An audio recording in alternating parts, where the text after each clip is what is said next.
پلان و بەرنامەی لیستی 129 یەکێتی نیشتیمانی کوردستان بە سوپاسەوە بەڕێز نادر مەلاسەفی کاندیدی ژمارە 22 لیستی 129مان لە شاری ڕانیەوە لەگەڵایە.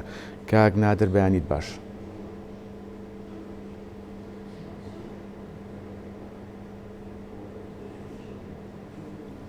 بەڵێ وەک ئاماژەمان پێ تەوەری دووەممان تایبەت دەبێت بە پلان و بەرنامەی لیستی 129 یەکێتی نیشتیمانی کوردستان.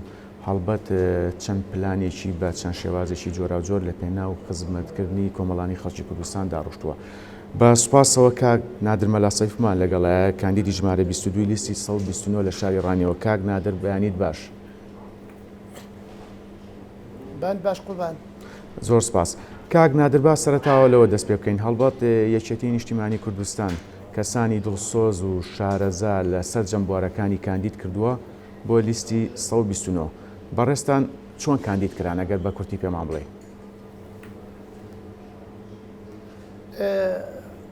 زۆر سپاس بە ناوی خی گەورە میهرەبان.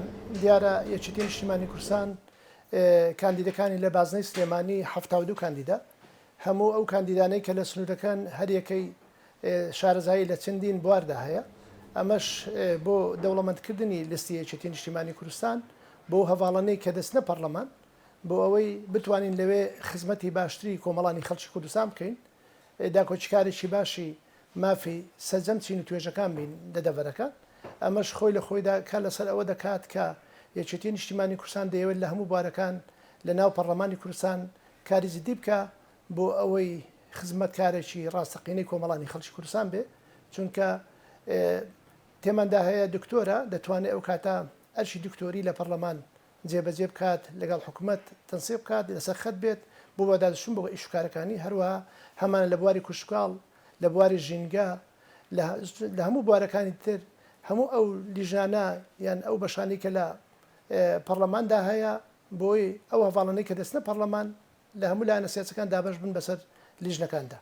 بەڵێ کاک نادر، جیاوازی زۆر لە جێبەجێکردنی پرۆژەکان لە ناوچە جیاوازەکانی هەرێمی کوردستانەکرێت. کاتیەوە نەهاتووە بە یەک چاو سێری سەرجەم ناوچەکان بکرێت؟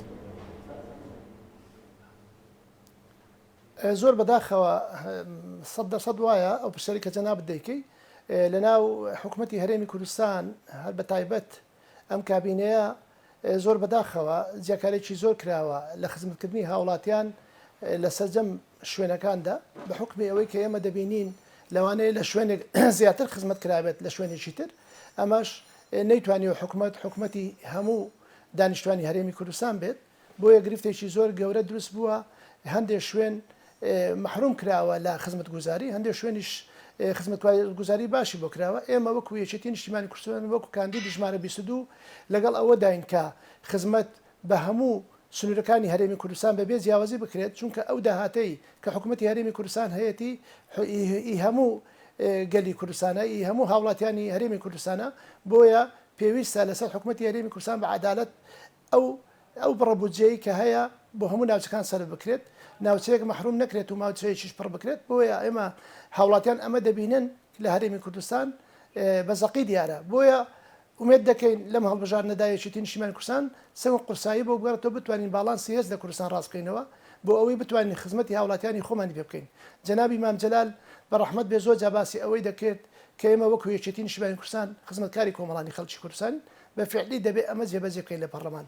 ومێت دەکەین کەسانی شایستا بچنە پەرلەمان و هەروەها یەکێتی نیشتیمانی کوردستان سەنگ قورسایی بجێڕێتەوە باڵانسی لە کوردستان ڕاست بکەینەوە بۆی جارێکی تر خزمەتی هاوڵاتیانی پێ بکەین. بەداخەوە دەڵێن لە 90 ساڵانی حکومڕانی هەرێمی کوردستاندا 17 ساڵ و نیوی بەدەست پارتی دیموکراتی کوردستانەوە بووە، بۆیە گلەی و گازندەی خەڵک گەیشتۆتە بینەقاقا. ئەمە گرەیەکی زۆر دێت. ومێت دەکەین خەڵکی هەرێمی کوردستان، هاوڵاتیانی هەرێمی کوردستان یەکێتی نیشتیمانی کوردستان تاقی بکەنەوە بۆ ئەم جارە بۆی بتوانین حکومڕانی هەرێمی کوردستان بۆ 4 ساڵ بەڕێوە بین بۆی بتوانین خزمەتی زیاتر بە هاونیشتمانی خۆمان بکەین.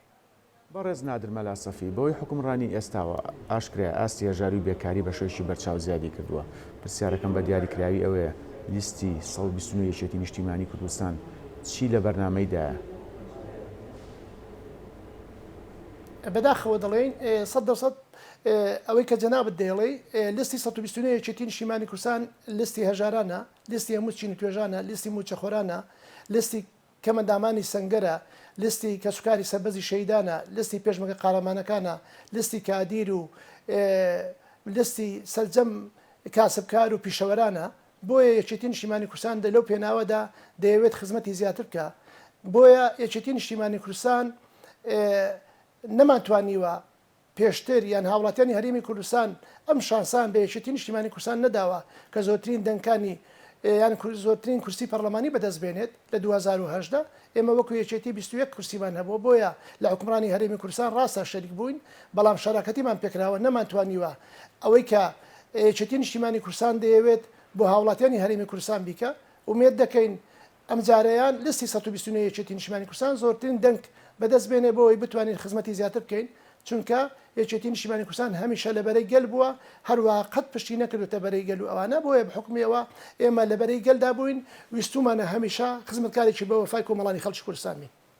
کاک نادر، ئەپرسم کاتی ئەوە نەهاتووە چەند پرۆژە یاسایەک لە پەرلەمانی کوردستان یاخود چەند یاسایەک هەموار بکرێتەوە، یاخود چەند پرۆژە یاسایەکی تردا بڕێژرێت بە ئامانجی باشکردنی ئاستی گوزەرانی هاوڵاتیان؟ لەجێ خۆیداتی پرۆژە یاساکان هەموار بکرێنەوە، پێداچوونەوەیان بۆ بکرێت بۆ خزمەتی زیاتری هاوڵاتیانی هەرێمی کوردستان. ئێمە پێشمەرگە قارەمانەکان دەبینین کە لە موچەدا غەریان لێکراوە، هەروەها کەمەندەمانی سەنگەر دەبینین، هەروەها بە تایبەتتر کەسوکاری سەربەزی شەهیدان زۆر گلەیان لەسەر موچەکانیان هەیە کە بەشی بژێوی خێزان و منداڵەکانیان ناکات، چونکە موچەیەکی 500,000 700,000 ناتوانانی لەم بەرگرانی ئەمڕۆکە لە ناو بازاردا هەیە کەسوکاری شەهیدیان بنەماڵی شەهیدێک پێی بژە. بۆیە ئومێد دەکەین ئەم جارە یەکێتی نیشتیمانی کوردستان دەنجی زۆر بێنێت، بتوانین لە پەرلەماندا قورسایی خۆمان هەبێتەوە، بتوانین لە پێکهاتەی حکوومەتی هەرێمی کوردستان کە ئایندەتردا دوای ئەوەی کە پەرلەمان هەڵبژاردننی بۆ کرا پێک دێت، بتوانین هەمواری یاسا لە زۆر لە مادەکاندا بکەینەوە بۆ ئەوەی خزمەتی هاوڵاتیانی پێ بکەین، چونکە هاوڵاتیانی هەرێمی کوردستان چاوەڕوانی ئەویان لە یەکێتی نیشتیمانی کوردستان هەیە کە بە قورسایی زیاترەوە بچێتە ناو پەرلەمان و ناو حکوومەتەوە بۆی خزمەتی باشتریان پێ بکات. بۆ خۆت باش دەزانی لە هەرێمی کوردستاندا بەداخەوە قۆڕەکاری هەیە لە ناو بازاردا، گرفتی گەورە هەیە. بۆیە هاوڵاتیانی هەرێمی کوردستان بەداخەوە ئێستا سەر هەڵدەگرن و بەرەو هەندەران دەڕۆن، بەشێکیان لە دەریای ئیجە و دەریاکانی تر بەداخەوە دەکەونەوە ناو ئەو گرفتیان بۆ دروست دەبێت و ئەوانە زۆرجار هەرێمی کوردستان بە تایبەت ئەم سنووری ڕاپەڕینە پشتی شێرمان بەرکەوتووە.